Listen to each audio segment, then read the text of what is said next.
Good afternoon to the third podcast. Hope I'm getting the hang of this and hope you're enjoying it. Um, what's happening in the news? Someone set fire to Keir Starmer's house, his door. They've caught the person within 24 hours.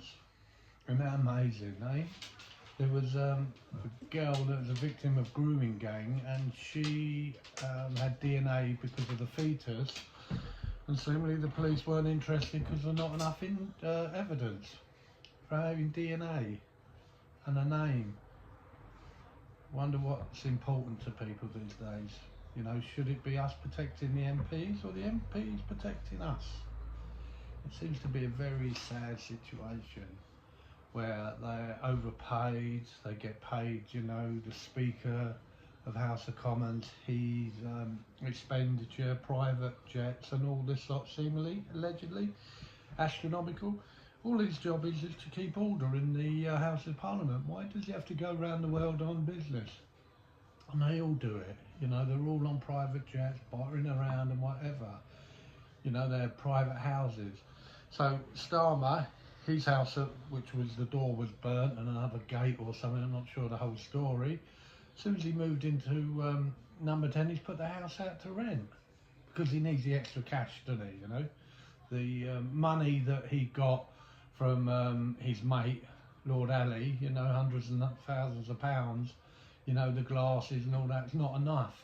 If you go to work and you get a bonus at work because you've worked hard and you've achieved something, that's taxed. Why aren't they taxed?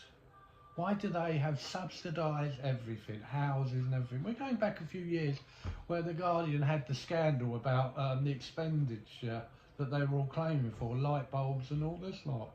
You know, why are they getting so much money? If I had my government, I would call it, it's what it says on the can. If you mislead the people and say that we're going to freeze fuel, we're going to freeze local taxes, we're not going to tax you anymore, and you do, oh they did, yeah, then that's misleading the people. And then you should never be allowed to be in Parliament again. I don't like the word no, it's too final, too negative. What I like is if you say we can't do that because, then I'll get with that. But whoever's elected then should have the power to carry out the mandate that they were elected for.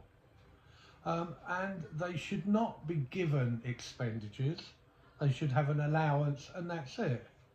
The Prime Minister, I would say, has got the most powerful and hardest job in the UK. So he should be paid public money, not private, but public money, the highest.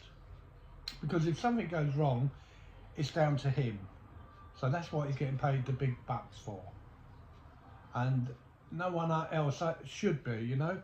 Why are we paying a councillor who runs a tiny little council more than the bloke running the government? Why are they getting all these expenditures, you know? It should be pro rata. And then we have this, the opposition to hold the house into order. You know, they don't do anything. They ask a question, they're lucky if they get an answer. Accountability again. What's accountability?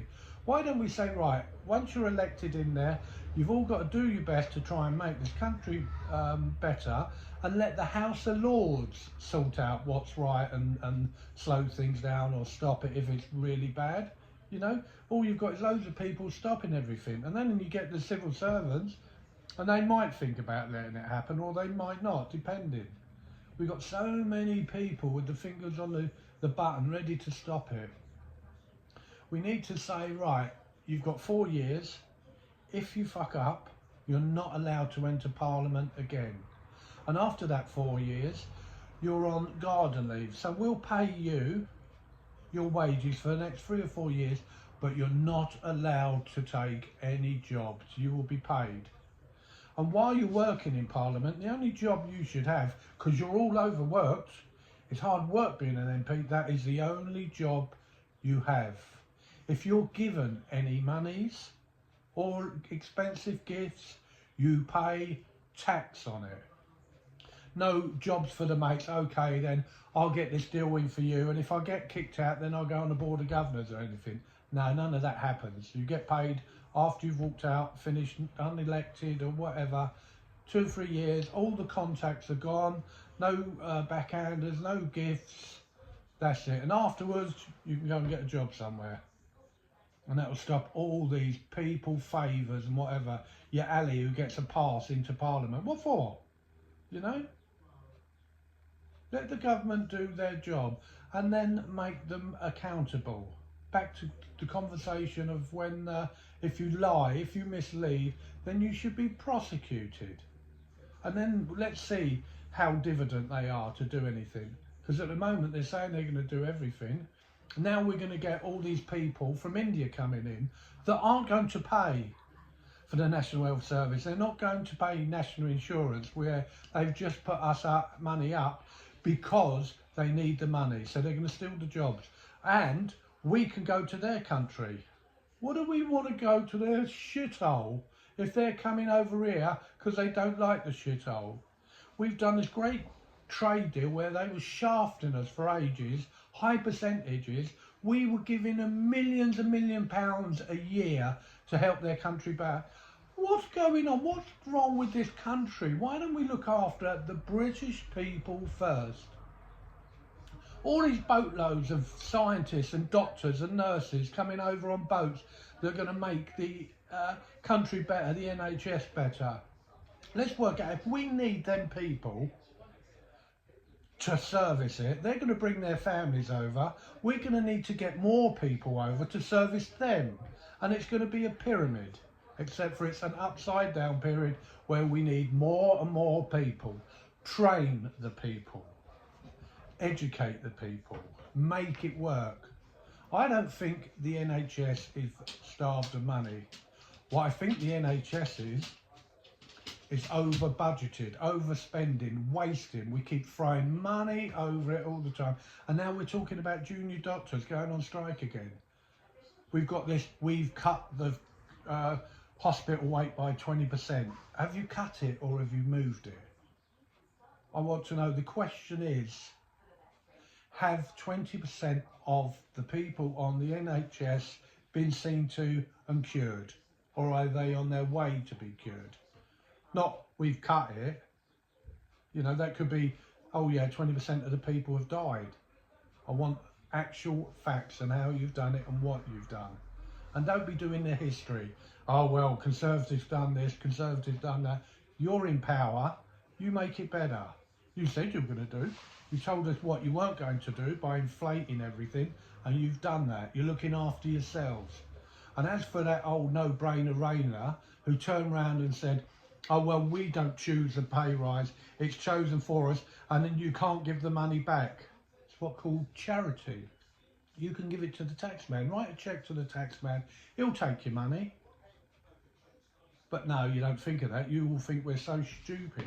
You're wondering why people are so angry. You've got the report come out now that this mass riot by the far-right thuggery was set up, organised, has turned out to be a load of bollocks. Has he been on the TV saying, sorry for saying that, I'm sorry that all these people that allegedly came from a dysfunctional organisation didn't exist, sorry that they were all local and not travelled afar, that we've got it wrong, that we just want to blame. He was there for what, 19 seconds, and then he had to fuck off to a party he was having at 10 Downing Street to say thank you for the people who helped him get elected into power. That's running the country, isn't it? Fucker couldn't even run a bus. Anyway, rant over.